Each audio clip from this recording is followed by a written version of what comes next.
Welcome to Weekend Night Live, hosted by Samuel Jacobs Abbey, where we play music, talk shows, and interviews on Be Inspired Podcast Network.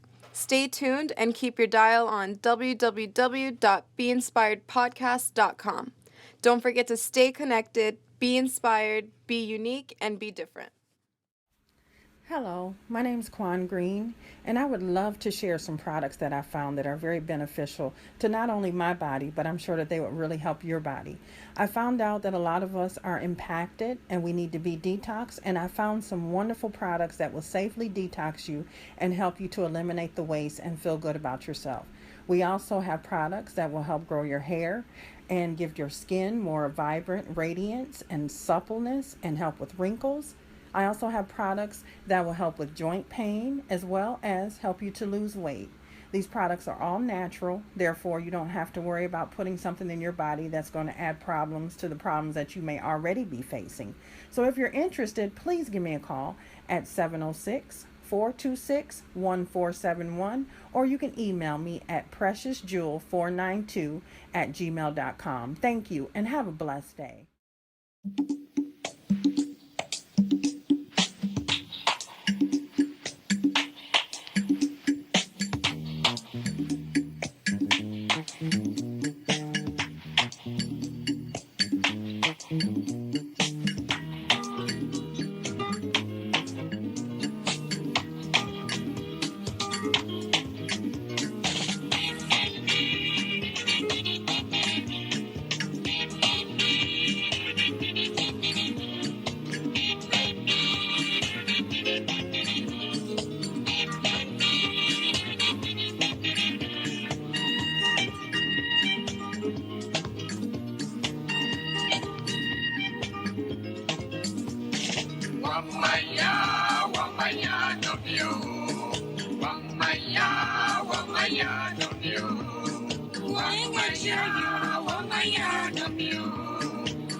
All of you are just dancing to that beautiful song. I know you are having fun. You are enjoying yourself.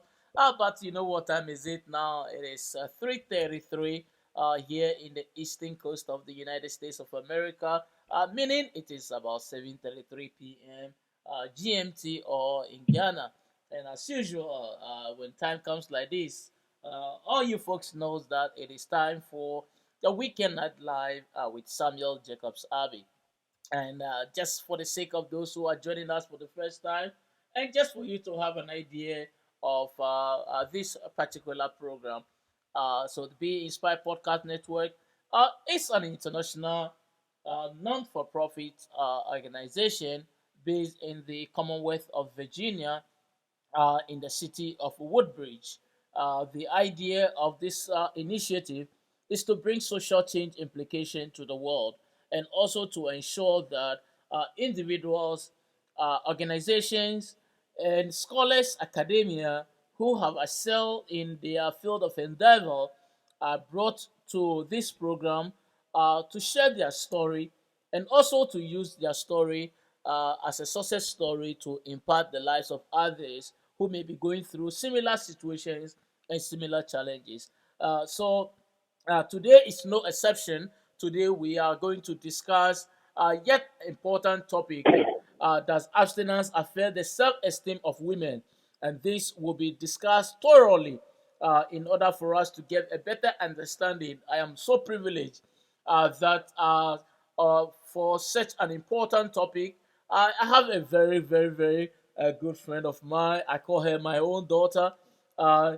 She has inspired me so much because she has done a lot of things that has amazed me. Well, I'm not that surprised because I happened to be a coach in her life when she was coming up, and so I expected nothing than the best. And believe you me, folks, she has done extremely well. So today I am very privileged to introduce to the world. Of course, we have about 15,000. 110 people are listening to us right now in real time. And so I am very privileged to introduce a friend. She is uh, who I call Mabel, Mabel Mensah Kane, and she recently got married. So congratulations to her. It's a good thing to get married because you will enjoy the beauty of togetherness. In fact, she started Set Apart Girls Ghana in 2014 and currently working with Youth for Human Rights Africa as a deputy programs director, alongside running her own private tuition business. She speaks French with francophone accent, and so you should understand. In case you wanted to be a bilingual, I have one for you out there. Currently, Mabel holds a Bachelor of Arts degree in French and presently pursuing a master's in law, in the human rights law, and she's in the third year at the Faculty of Law at the Central University, also based in Ghana. She's a frequent blogger, and of course, she loves to travel and love to express herself, and also to interact with others and learn new other things. Folks, I am very privileged that today an opportunity has presented itself for me to introduce to the world Mabel Mensah Kane. Mabel, welcome to Be Inspired Podcast Network. Thank you very much, Sonny, and thank you to all the lovely listeners, the 15,000 and more people listening to me. Thank you so much, Sonny. I'm very glad to be on Be Inspired Radio. Thank you so much for inviting me. All right, we are so excited as usual. I know I have said few things about you, just but for the sake of those who may not know you and who are actually hearing you for the first time, I want to give you a privilege. Like we say, it is always better to hear from the horse's own mouth. So why don't you, in a minute or two, take this moment to introduce yourself the way you want, freestyle, to the world. Okay, thank you very much. So, as Sonny almost said it all. Sonny, as we were talking, I just remembered the first time you visited me when I was in high school. That was the first time I actually got visited by any other person besides my parents. And I remember you visited me. I think I was 17, either 16 or 17, and you brought me Pringles, Cerelac, Complex. Oh ho, Yes, oh I remember ho. so clearly. And I remember you told me to go and break up with my boyfriend. I remember so Absolutely. well. So, indeed, you have been my coach. You really have been my coach. Everything Sunny said is true. I'm actually pursuing a second degree, not just a master's. I'm pursuing a second degree in law at the Faculty of Law at Central University. And I currently work with Youth for Human Rights Africa. I'm passionate about human rights. I've been doing human rights ever since I was a teenager through to this day. And I've worked directly under Sunny. I've worked directly under Michael and Timbo, so I have experience in human rights as well. I've also had the opportunity of doing translations, both for church programs, human rights conferences, and then to translate at events as well and NCN. So that's just a little bit of what I do as well. Thank you very much. Very good. Thank you so much for sharing this part of you that most individuals don't know. And that's true. I still remember when I visited you on campus, and Yeah. I said to myself, this young girl has a great potential. I will not sit down to allow herself to be destroyed by the social vices and things. And so, in as much as I am visiting her on a courtesy basis, I am going to take advantage to tell her some life experience thing, and if she listen carefully, those things will change her life. And I'm so happy that you did listen, and today, by the special grace of God, see who you are and where you are and the aspirations ahead of you. I couldn't be more proud of you, and I must say that I am indeed grateful to God that we cross paths. Now, having said that, Mabel, though, today we are going to Mhm. discuss a very important topic. Why is it this topic important? It is important because it borders on perception and misfacts and people's view of what they think the reality is, and sometimes it may Mhm. not Mhm. necessarily be what they think. But like I said, the Mhm. essence of all this conversation is to discuss and to identify and to put the pieces together, especially where there are gaps. We need to fill in the gaps. So that Mhm. again, for the purpose of this Mhm. conversation, because the intent is to inform and also to help people make an informed choices or informed decision. Primarily in our society across the world, Mhm. traditional gender Mhm. roles encourages rape culture as an idea that boys would always be boys. I've heard my parents say this many times. I've heard Yeah. other Yeah. scholars. I've heard people. I've done seminars and workshops, and I've seen people make this comment that boys will always be boys, and then what? And blame male lust and unwanted attention, and in the most society sexualization of the female body. As if it's not well addressed. But the real concern that I want us to look at today is the topic at hand. Does abstinence affect the self-esteem of women? Does Good. abstinence Good. Good. affect the self-esteem of women? And interestingly, though, Mabel, when I posted this, I've received a lot of questions. I've received a lot of Mhm. contribution, perspective, both from academic standpoint, from religious Mm. standpoint, from social standpoint, Mm. from people who don't believe in any of these Mm. things, and even people who don't believe in abstinence and Mhm. all that. Mhm. But let's begin first, Mhm. one at a point. Now, when we talk Yes. about self esteem, what does that mean in the first place? Because that will be our guiding principle towards the subject discussion. What, in your own opinion, what does self esteem mean? Okay. So, um, self-esteem is the ability to be okay with who you are. That's a simplified definition I'll give for self-esteem. The ability for you to be okay with who you are. So that means that someone with self-esteem is aware that sometimes they are not so good. Sometimes they are great. But they don't need someone to come and affirm that for them.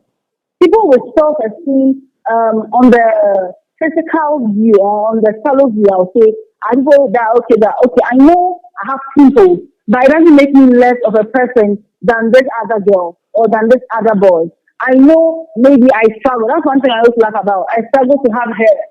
Like when I tried doing the natural hair, other people will have their hair growing so fast. It didn't cause me to go and be thinking people who have hair growing so fast are better than me. So self-esteem is a stage in life where you self-actualize and you are okay. It's where you are okay with the reality, but it doesn't stop you from pursuing more. So I think that is my definition for self-esteem. I would also like to say that ever since we started pushing this topic that abstinence affects the self-esteem of women, I have also personally been receiving questions and contributions, and most of the people or most of the contributions I've been receiving, it seems like people think we are trying to suppress women with this question. We are trying to suppress women with this question. And I've also been doing my research. I've been watching videos. I even went to the extent of watching some videos in India, like on YouTube, how Indians perceive abstinence, how Americans perceive abstinence, and how Ghana, Nigeria, we perceive abstinence. And when I realized that in Ghana, Nigeria is more on the religious side. So everybody was for abstinence, but the reasons were not so strong. In fact, In America, there's just hold that thought there because okay, I okay, will come into that in details when especially when I'm looking at uh, abstinence from the perspective of culture, religion. okay, Hold okay, that thought okay, right there. Now, since we are trying to okay. break the ice Mm-hmm, and we to get mm-hmm. people to walk along with us. Now, let me Okay, ask you. We've talked about self-esteem. Now, let's take the other component, which will be our independent variable abstinence. here. What is abstinence in because most of the Okay, time when people okay, talk of abstinence, they casually use the word, abstinence, abstinence, abstinence. But what does abstinence mm, means in the context at which we are discussing? okay. So, for the sake of clarity, we are talking about abstinence from sex, not forever, but abstinence from sex till marriage or till marriage. So, abstinence here is a form of assertive behavior where someone is able to discipline themselves. It's like a glutton saying, "Okay, I'm done. Whenever I'm eating food, I'm going to stop." It's the same way a lady will say, "Okay, I'm going to power up. And the only time I'm going to give myself up or give my body to someone is when I have received a certain level of commitment." One friend of mine said, commitment without obligation is foolishness.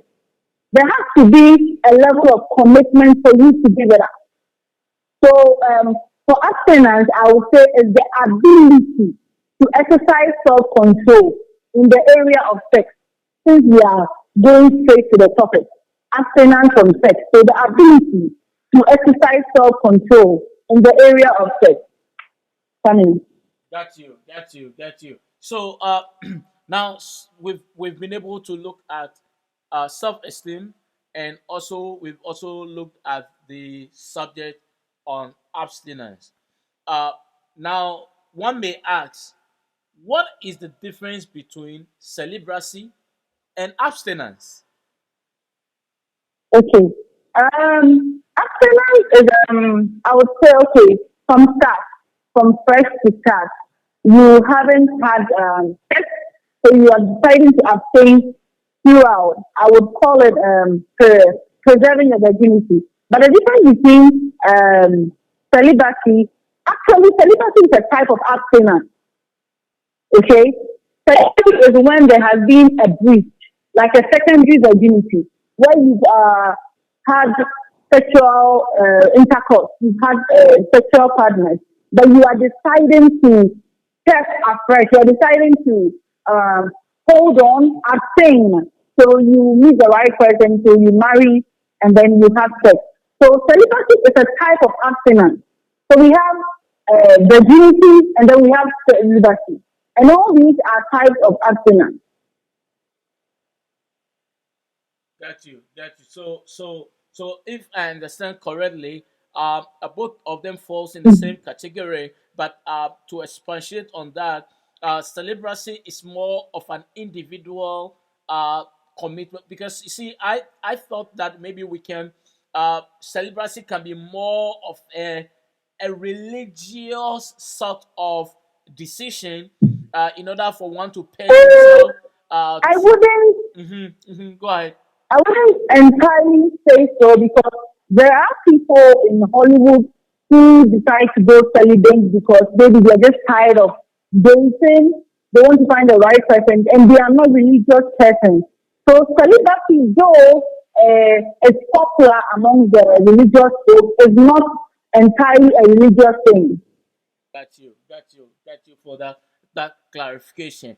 So having said that, now Mm. we've been able to break the ice. We've been able to look at the difference between celibacy and abstinence. We also looked at abstinence on its own. We look at self-esteem. Now, the question that I want to Mhm. ask you, and the questions are just pouring in, and so what I'm going to actually do is that I'll mix up my conversation with the questions that are coming from uh, other parts of the world. So, for instance, this question is coming from Robert, and Robert is actually writing from Sydney in Australia. And Robert question said, "Hey, thank you, Samuel. I have been waiting patiently to listen to your guest, and I think she's doing well so far. Even though we just started the program, my question to her is that why is it that abstinence should be pressured on women? Don't people have the right and the choice to do what they want to do? Why do we always want to pressurize people to do things that they don't believe in? Okay, thank you very much, Sydney. Why is it that abstinence should be pressurized on women? Okay, that is where we come back to the cultural factor. So it's not necessarily being pressurized on women. We just tend to be more coy about that. We just tend to be more coy about sex than men do. Like a man will boast about the number of people he has slept with, and people will clap for him. A woman will subtract, divide, and cancel out the number of people she has slept with, and then everyone will think she's virtuous. So it's not necessarily pressure that is intentionally created. It's our society. And that's why we are even here today asking these questions because as we are evolving and we are moving a little bit away from the the imprinted stuff that we know from our culture and our society, we seem to be going overboard. We seem to be being too extreme. So we get there. But I don't think abstinence is pressurized on women intentionally. It just comes from the society we are coming from. Because I don't think abstinence is pressurized on westernized women as it is done on women from the Sahara, Africa, and all that. So it depends on our culture and where we are coming from. Yeah, Got you. So, just a follow up to Robert's question, and this is coming from Mahmoud in the Gambia, and it's just a direct follow up from Robert's question. So, if that is true, that there is a cultural perspective to sexuality and abstinence and all that as you described, I want you to give me a cultural perspective or a cultural understanding of what leads to uh, women being encouraged to abstain from sex. Keep in mind, I am from Africa, and so I'm looking at it solely from the African perspective. Thank you. okay. Thank you, Mahmoud from Gambia. So here is the thing. What the question was, what leads to women choosing to abstain in Africa? That's right. Well, that's the question. If I should summarize it. Okay, so here's the thing. As I said, women are different and men are different. We're able to handle things differently. If a sex tape comes out, men are the heroes. Women are hiding, running away, and closing their eyes and closing their faces and everything, hiding their faces and everything. And you see, it's in Africa and like around the world, what you do to survive literally and slowly becomes something you do often, and then it becomes something that's accepted. So for a woman to survive, she has to come across as a chaste. She has to come across as homely. She has to come across as a one with a gentle spirit. Then you will survive. Then you will be accepted. Do you understand it? So this is how it happened, where abstinence became something that women say or do to prevent themselves from opening themselves up to all the pressures that they will get. Because if we go on a one night stand, the woman might pretend, well, that was then. Now, then who wants her? My pretend is okay. But after a while, she'll be expecting the man to call her. She'll be expecting the man to check up on her. She pretends she's sick, so the man will check up on her. And the man will be thinking, we just had a one night stand. Why are you expecting more from me? Even though we all went in saying that we expect it's a wine and stand. When we finish, we are going back. But then the way the woman is brought up, he wants a follow up. So Astronaut actually protect the woman. And I think that is how we ended up there. Fathers will encourage their daughters to come home early, come at 6 p.m. They don't care if Kofi or their son didn't come home early or didn't come home at all. But as for their daughters, they'll make sure they are home. Stay with your mother. Learn how to cook. From childhood, we are taught how to grow up and please a man, how to grow up and raise a home, be a good woman. You rarely hear men teaching their sons to be good men. It's now happening, but it never happened that way. So this is how abstinence became an accepted thing. You grow up and it's already implanted in your mind or imprinted in your mind that you are supposed to abstain. That is how you are going to get self-respect from the society. Thank you, Mahmoud. Got you, got you. And this is also from Irene. Irene is she's writing from Scotland, and she said, "Hey Mabel, thank you so much for sharing your views. I'm very proud of you that you've taken the bold seat in being inspired. It's not easy to sit in that chair, getting all those wicked questions from Samuel, but I'm happy you took the challenge. My question to you is that are there health consequences of long abstinence? Are there Health, is it health? yes, health consequences for long abstinence, or indirectly, No. she's put whether there is a psychological effect of long abstinence. Okay. Thank you, Irene. Yeah, this hot seat, but I have my daddy here, so I'm not worried at all.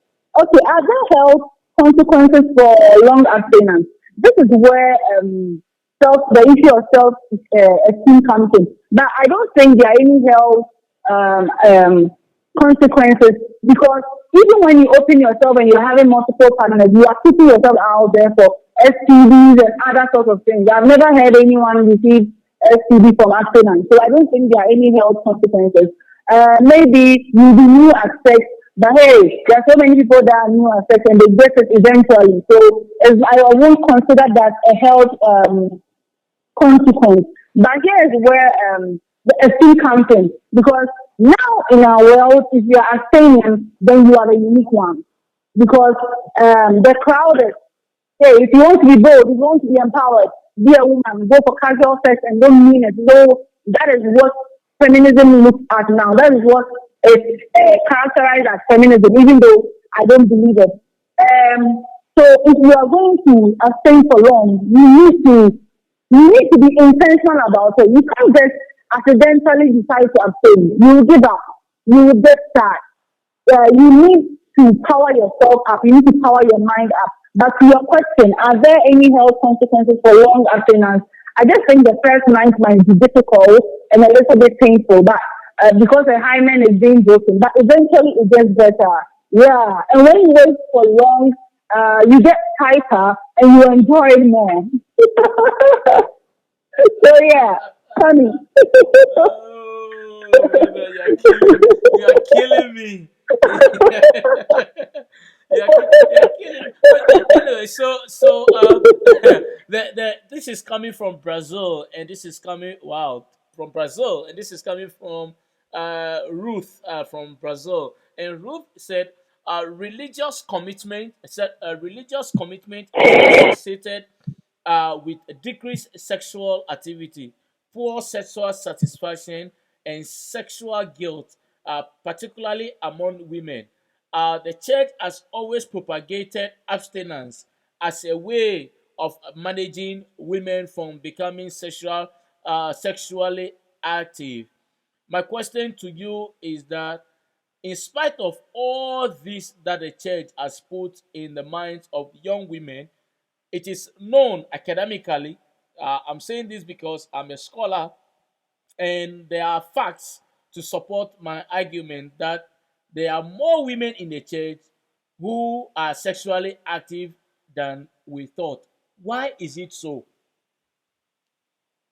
Okay, thank you, Ruth from Brazil. Well, there are more women sexually active in the church. Obviously, they are doing with more men. So I don't think it's a case of more women, less men. Everyone is doing it. Everyone is having sex. That's really one of the reasons I started sex apart girl, because when you get saved and you become born again, everybody can tell you are saved. But one thing that we can tell is to whether you are living in sin or not, in terms of fornication, adultery, and all that. So, and that is one area that if you don't handle it, you might continue forever because no one sees it. So it's your secret and you can grow it for a long time. That's why we all need help in that area.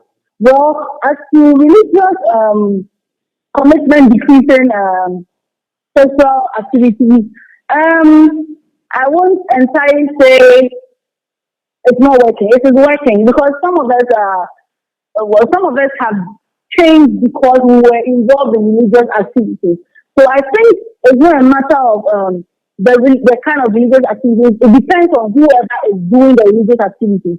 If you really want change, you will do it. You will change. And you need to get a good reason. What is your reason for abstaining? What is your reason for wanting to stay away from sex? Is it because you are frustrated? Is it because you feel lost? Is it because you feel you are losing your self-esteem? So you see, the issue with women still sleeping in the church, even though they are in the church and they look religious, is that they haven't gotten to a point where they really want to let it go. Or you can even be at a point where you want to let it go, but come on, sex is an addiction. You have to look at that part too, where I always remember this scripture where Paul said, "What I want to do, I don't do, and what I don't want to do, I do." It can be that case where the lady wants to stop. And you know, we are very emotional. When we have sex with someone, we don't only have sex with the body, we are connecting with the person's heart.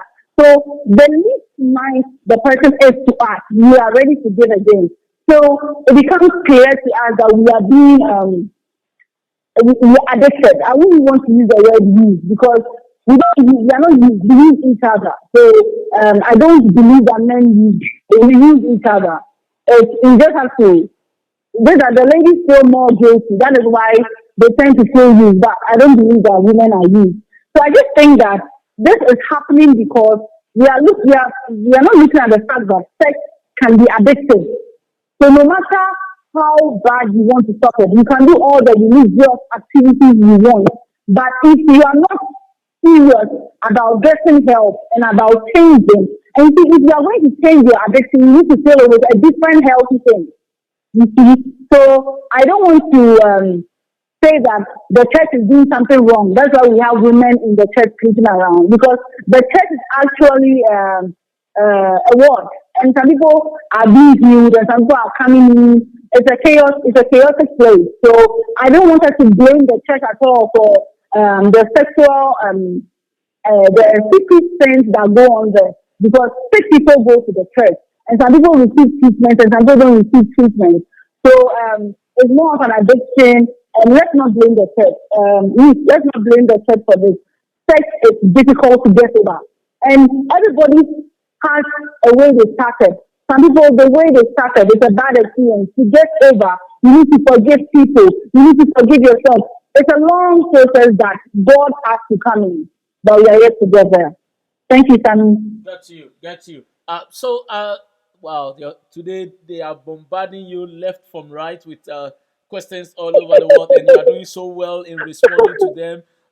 Very well. In fact, Thank you, the Sammy. questions have even taken away my own questions for you, but it's okay. That is the purpose of our conversation, so that people's questions will be answered. And this is coming from Sierra Leone, and this is coming from Bangura. And Bangura says that, but why have we reduced the subject of self-esteem and reduction to women? You know how much effort men also need to put into this whole thing. Can Mabel explain why the focus is only on women and not men as well? Because a wrong impression is being created that it is only women who have to abstain. How about men? Thank you, Bandura.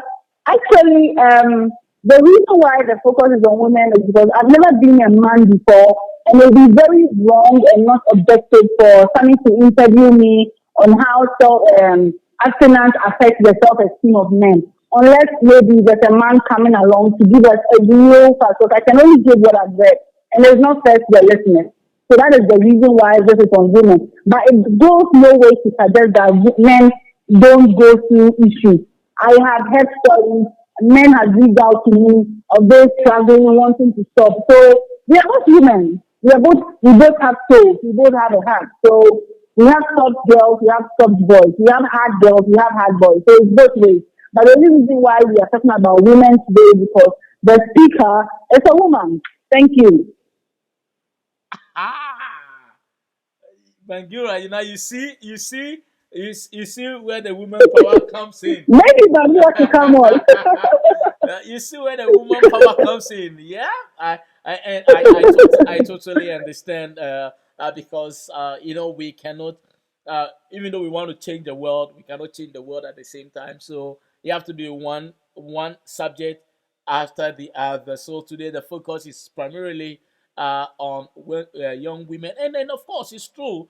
It turns out that uh, there are a lot of literature out there in terms of a little studies that has been done or that has been found as to uh, the how abstinence leads to self-esteem, extreme self-esteem among men or boys. So that's right. But I think that we will find time to go into that aspect of conversation another time when the opportunity present itself. Now I want to go to Memina to in Nigeria, and Memunatu's question here is that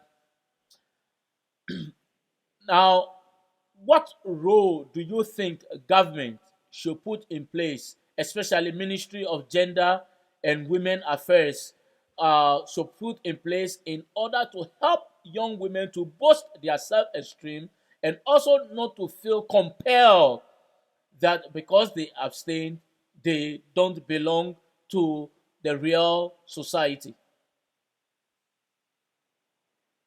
Can you come again, please? Sure. So Memenatu question is coming from Nigeria, and the question is that what role can government, especially the ministries of gender and women affairs, play in encouraging or empower women to feel self-esteem, and also for them not to feel that because they abstain, they don't belong to a class society.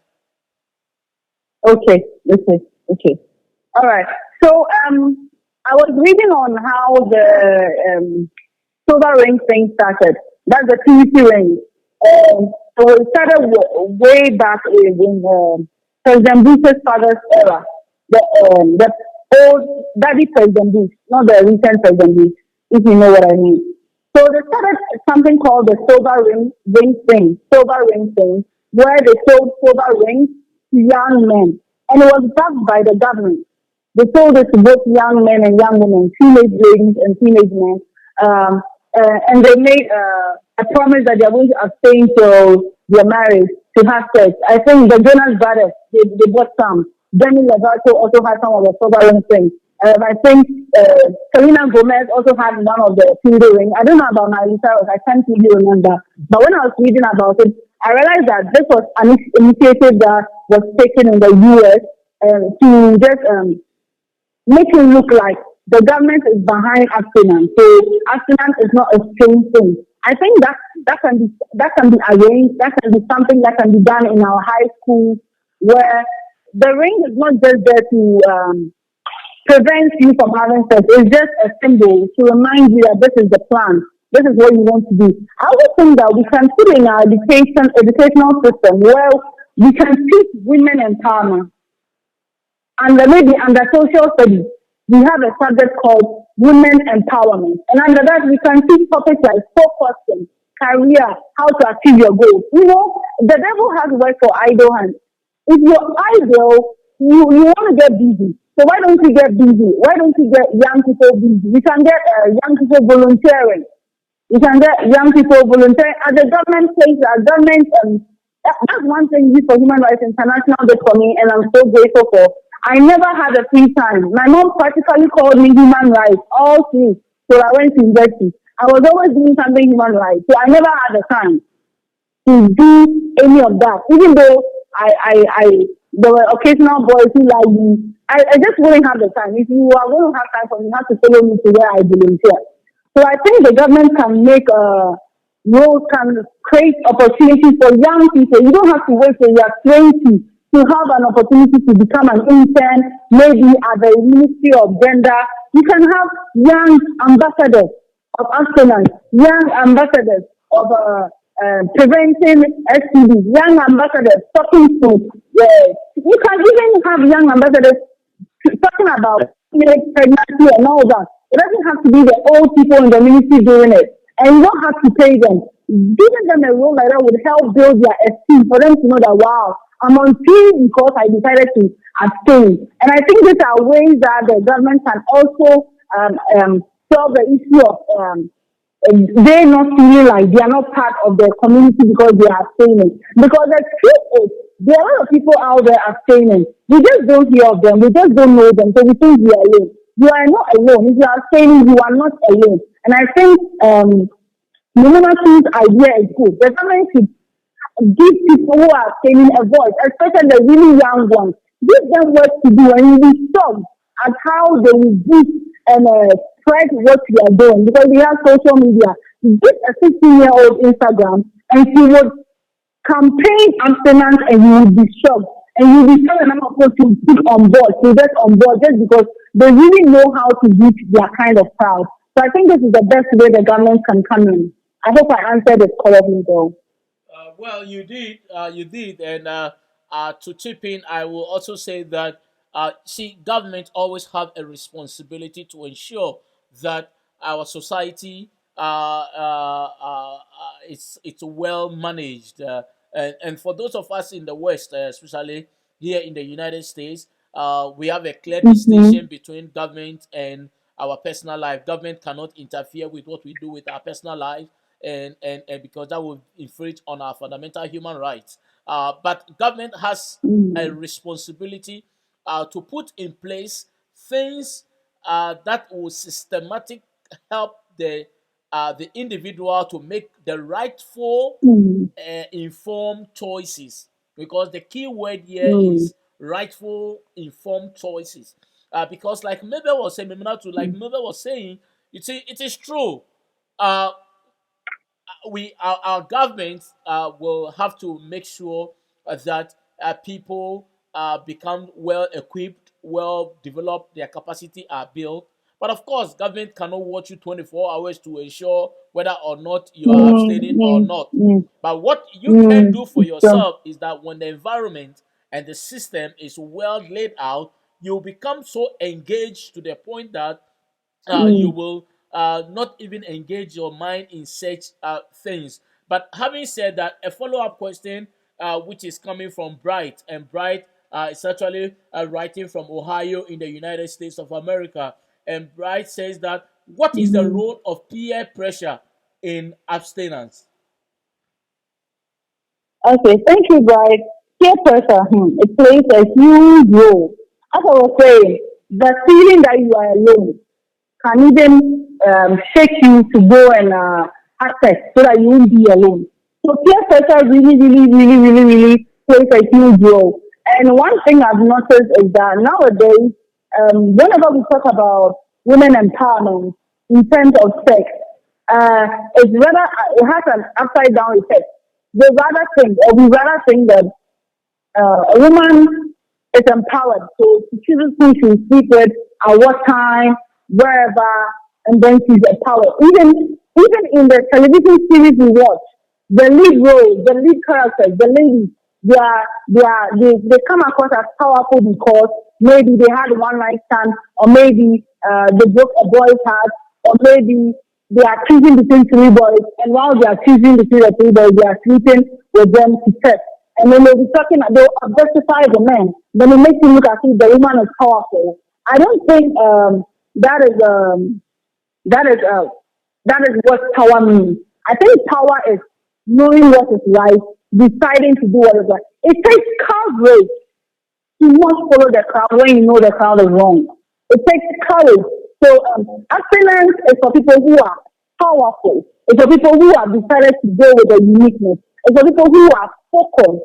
And you need courage to be able to abstain. So peer pressure is a major thing in abstinence. And the only way to fight peer pressure is to be single-minded, to know what you're about and to know why you are doing what you are doing.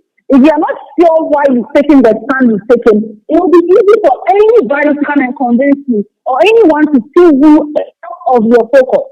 So you need to stay focused and you need to know what you are doing is a great thing. Unlike what the world is saying, that because you are not confident, because you don't know yourself, because you've not accepted your sexuality, that is why you are not sleeping around. It's actually because you accepted your sexuality, you are deciding who goes there and who doesn't go there. When does a person go there and what time of your life will the person go there? So I think peer pressure is a major, major issue when it comes to abstinence. And you have to fight it with courage. You are rather the hero. Or let me say, you are rather the hero here. So yeah, that's my answer, Bryce. That's you. That's you. That's you. And again, Bright, just get to know that it's always, always, always important to realize that peer pressure plays a pivotal role in every aspect of our lives. But as an individual, Mm, you always have a choice. It's self mm, consciousness. You have to know. See, first of all, you need to understand and come to a place in your life where you have to determine what you are looking for in this world. That is why I tend to agree so much with Mabel that you see, we can talk all the talk, but if you have not made up your mind as to what you are looking for and where to place yourself, when the wind blows, it will carry you away because you have not grounded in a mm, principle. It's so important that as women, as men, we should come to a place in our life where we own on to a particular principles in our life. And so where everybody think that this is all right and it is not right, you don't conform to. Because listen, I wrote a book entitled Perception, the Fallible Truth, mm, when lies are turned into truth. And this book, I clearly stated in the book that, listen, it comes to a point where socially accepted behavior as a life which is not accepted as obviously in recent times have become a socially accepted behavior. That is why it okay. will be perceived that if you are a young woman of about 20 to 30 years and you are a virgin, Mm-hmm, it is mm-hmm, unheard of. Nobody will believe you. mm, Why should we believe you? But why shouldn't you believe me? That will be the question. mm, But society mm, has mm, created mm, an impression to the point that we have come to a place where in fact, if you like, take a survey, 90% of people will not believe you that it is possible. But why should it be? Are mm, there not people in the world now who still have principles and values and moralities in their life? And mm. so it is That's it so is it true. is so important that we have to come to that understanding. And when we come to that understanding, Mm, we'll be able to break a lot of barriers. But you see, I don't want to take the words out of my guest's mouth mm-hmm. because she's our guest. I am just hosting and asking the questions. So, but we are having fun, folks. We are having fun, but Yeah, I'm we having are, we so are, we much are fun, we are Kenny. having fun. And what people don't realize is that time I is. think one thing I'll add is Go ahead. the only time you go with the crowd is when you know for sure the crowd is right. That's one thing that has always been at the back of my mind. I heard it when I was in Laboni Secondary School. The only time you go with the crowd is when you know for sure the crowd is right. So the Absolutely. crowd doesn't make it right. Exactly. That's right. It is not the crowd that makes it right. You are the one who determines whether it is right Whether or it's or, or, right or or not. wrong. Great. So it is becoming more interesting. More questions are pouring in. A Yeah. lot of emojis are coming up. People are having fun with our conversation and all that. But so now maybe let's look at this maybe from academic standpoint, knowing that you are a scholar. Mm-hmm. How is purity or Mm-hmm. sexual morality connected to self-esteem? Okay. So the underlying factor here is focus. Everyone would agree with me, even if you are not for the topic, if you are not for the theme of today's radio show, being abstinence and self-esteem being linked together. But everyone would agree with me that when you are not sexually active at some aspect of your life, I think before you are able to focus. You are able to. Yesterday, I was talking to a lady about the same topic, and she was telling me about how when she broke up with her boyfriend, she was able to start her own business, was able to start a few things because she said she doesn't know what happens to her when she's dating. And I asked her, "Do you have sex when you're dating?" She said, "Yes." And whether we like it or not, we feel so bad. Even even if it's not for religious reasons. There's this little thing that makes you feel, why is it that this person is being married and I'm not being married? Unless you're really not for marriage. Unless you're not really up for marriage. So I think when it comes to academics and when it comes to development, abstinence gives you focus. Abstinence also, in terms of developing a relationship, even when you don't enter in, sorry, when you don't sleep with the person so you get to know why you're in the relationship. There are some things that become blurry as soon as you have sex. Some wrongs are no longer wrong. Um, the deal breakers become blurry. They become soft. They are no longer deal breakers because you feel with your action is already committed. And then your ability or your power of choice is taken away from you without you knowing. You have a choice stay in the relationship or not because especially as a woman, I always tell my ladies that if you're a woman and you are dating, you are the judge and the man is there for audition. It's only when you are impressed that he goes to quarterfinals. And when you're impressed, he goes to semifinals. And when you're impressed, he goes to finals before he gets the cookie.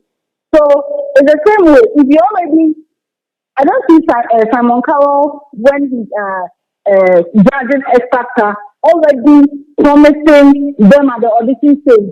No, no, no, no, no. It's when they enter and they join his group that you see that he starts bonding with them. So you have to respect the process. You have to appreciate the process. Don't rush in. And that's what sex does. When you're having sex and you're in a relationship, you don't see what you need to see. You forget that you have the choice to walk away when your visions do not go hand in hand or when your purpose do not go hand in hand. But when you have sex, you are not able to make such objective decisions in a relationship. And I already said in academics too, you need focus. The people who sit around and the people who are always studying, you can see a difference in their results. Well, to every rule there's an exception. There are people who will still sit around and will do well. But in a normal world, in a perfect world, where you reap what you sow. If you sow a lot of sex, you know what you reap. And if you sow a lot of studying, you also know what you reap as well in terms of achieving your goals, not even studies, achieving your goals and your freedom. When you're having sex with someone, especially when it's an unhealthy relationship, sometimes they determine where you go to, how you dress, or whatever. You can be walking in town and then you get a booty call and you go crazy. You've forgotten why you were working in town. You've forgotten where you were going to. You just will look for money and go and get that booty call before you can think straight. And that is what happens. Anything that is abused has a tendency of destroying you. It's only in marriage that sex is not abused. And I think God had a plan and God had women in mind when he said, wait till you're married. Because when you marry, sex for a woman becomes your bargaining chip. It's what causes him to be nice to you because he knows he's going to get it. And so the man to move forward to sex to marry you. Do you understand?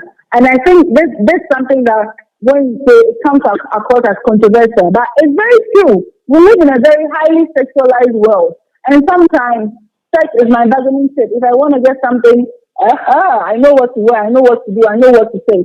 But then if I've already been given it before, it's nothing strange anymore as well. So in terms of that too, I think What else? Yeah, development. If you start early, sometimes you become overly aware of yourself, and it's not good for you as well. You become overly aware of yourself. You think some part of your body is not fine because you are not yet developed, but you've allowed someone to see your full nakedness, and the person has been the judge of your full nakedness. When you have not even gotten to the point where you're fully developed, so you see things start comparing. Your boobs are bigger than my boobs, your back is bigger than my back because she started early. Once she started having developed well, and she was given it out anyway, and they had seen more.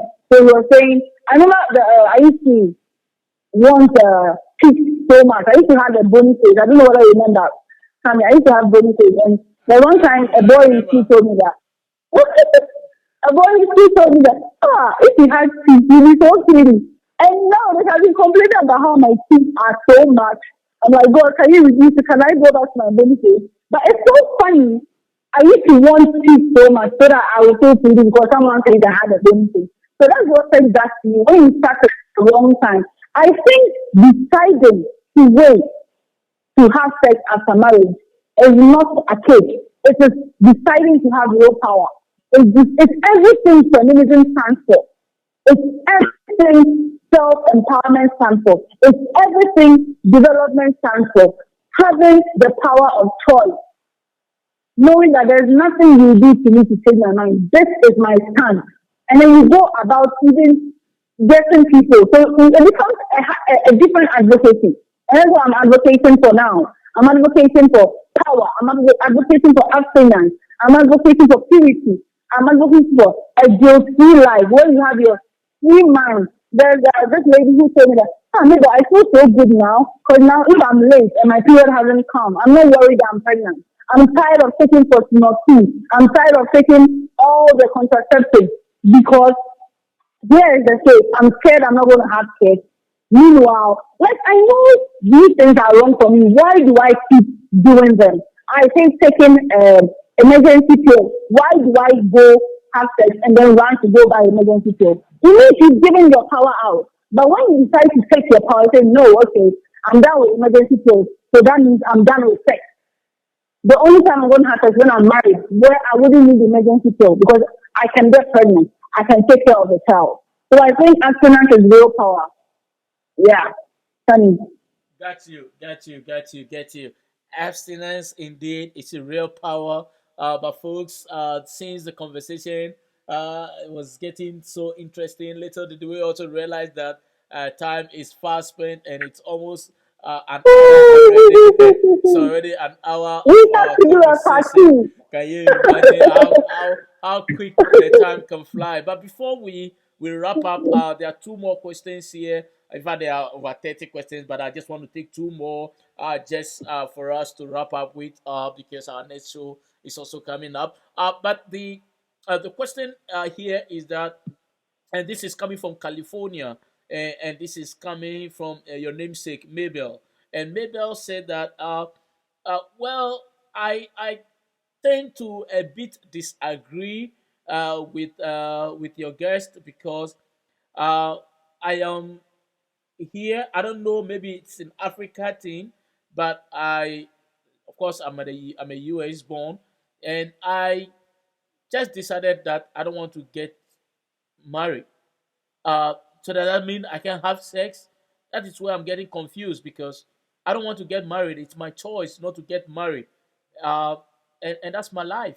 I don't want to be pressurized or be bonded to somebody. I just don't want to have any form of marriage.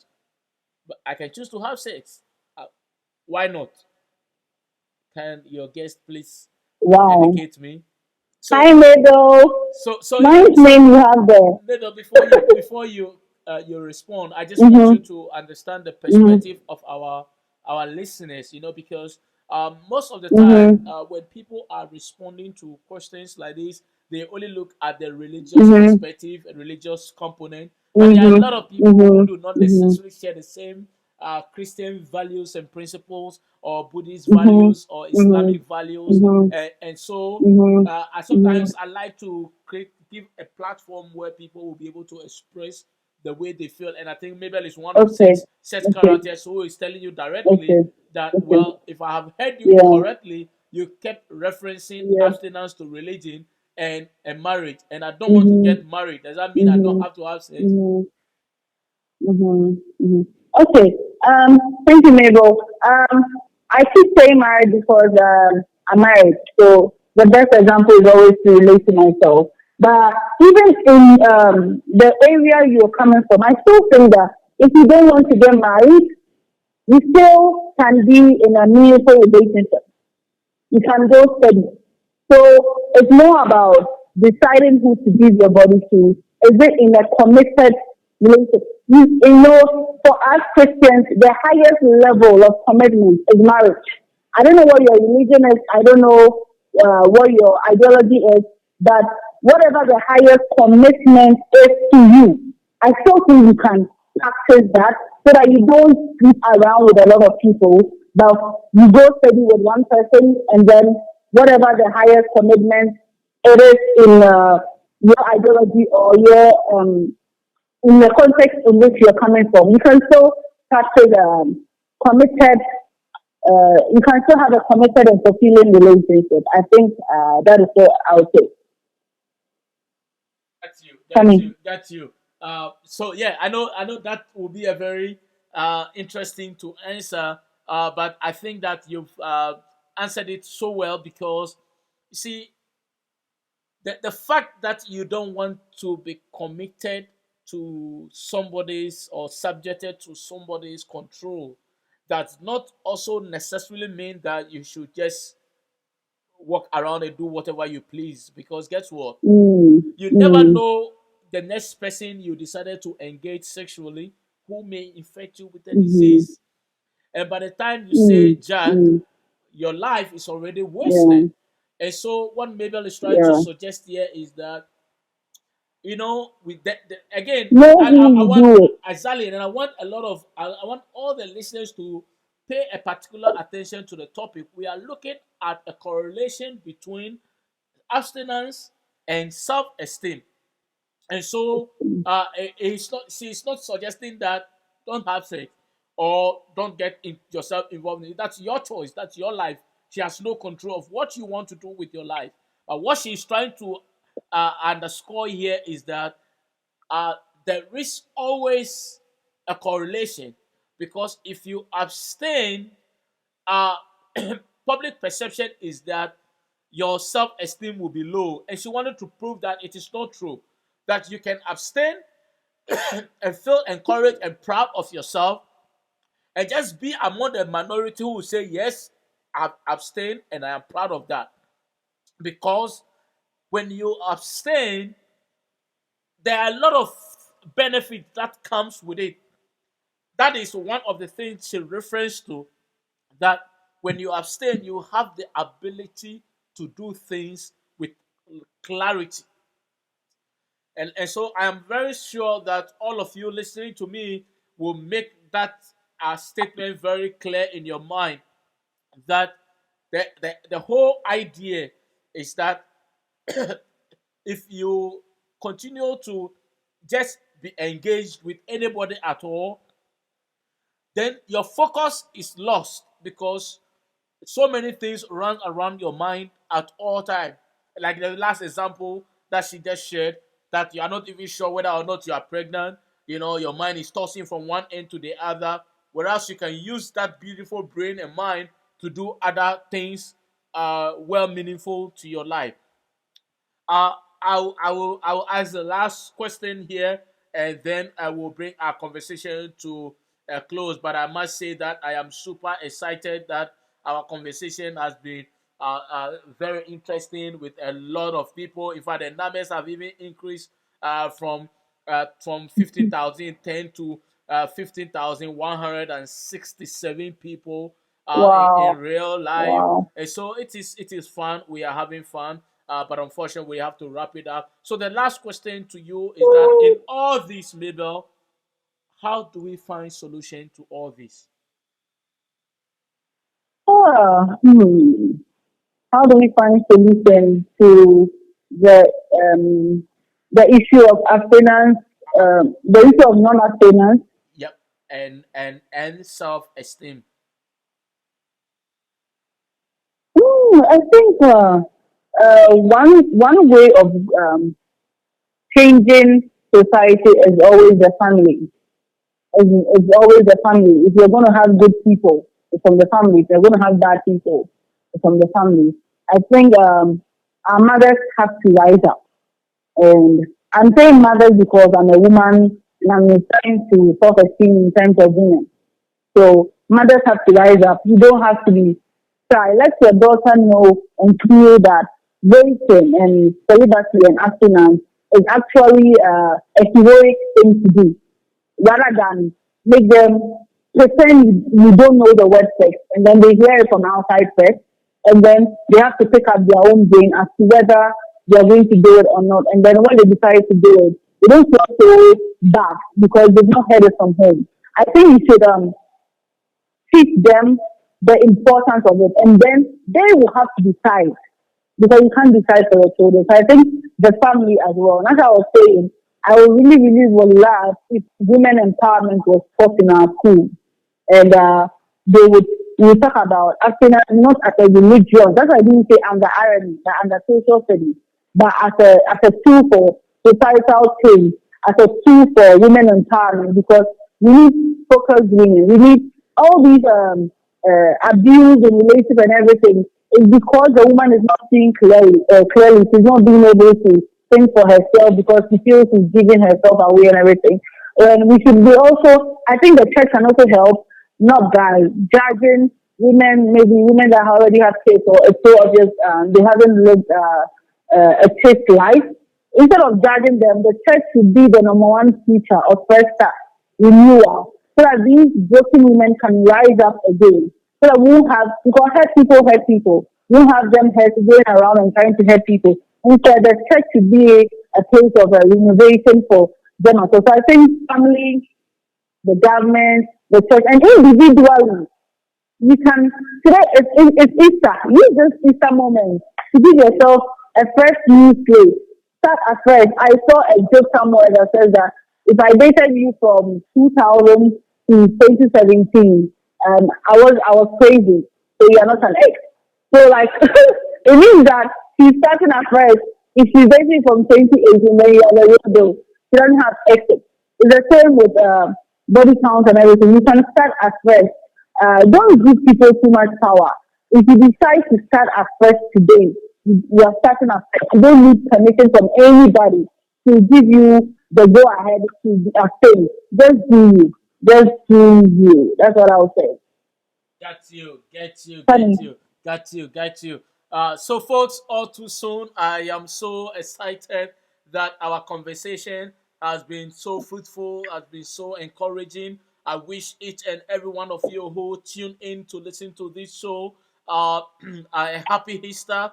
And even tomorrow, as Christ resurrects, I hope that he will also resurrect in glory with him.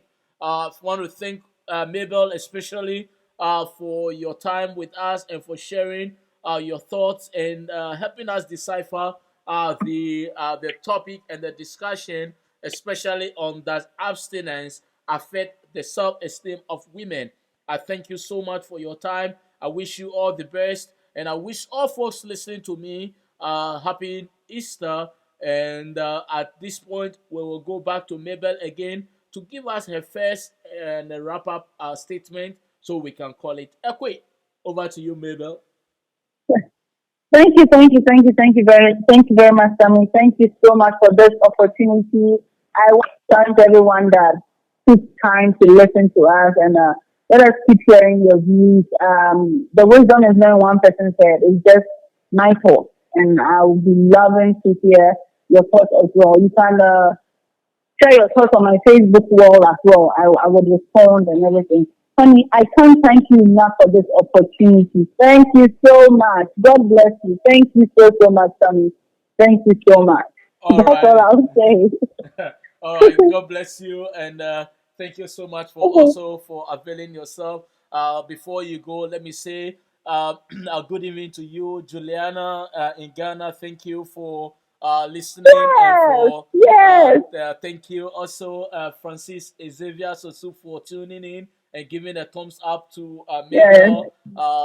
And I also want to say good Oh, and evening, to my husband, and to my husband, and to my husband, family. please, to Mr. Mensah Kane. God bless you for allowing your wife to be on our show. We love her so as we love you, and we know one of these days we'll track you and bring you also to our show. God bless you, and enjoy the rest of your evening with your family, Mabel. I will talk to Thank you. I'll talk to you. you offline. God bless you. Bye. Bye. Okay, okay. Thank you. Bye.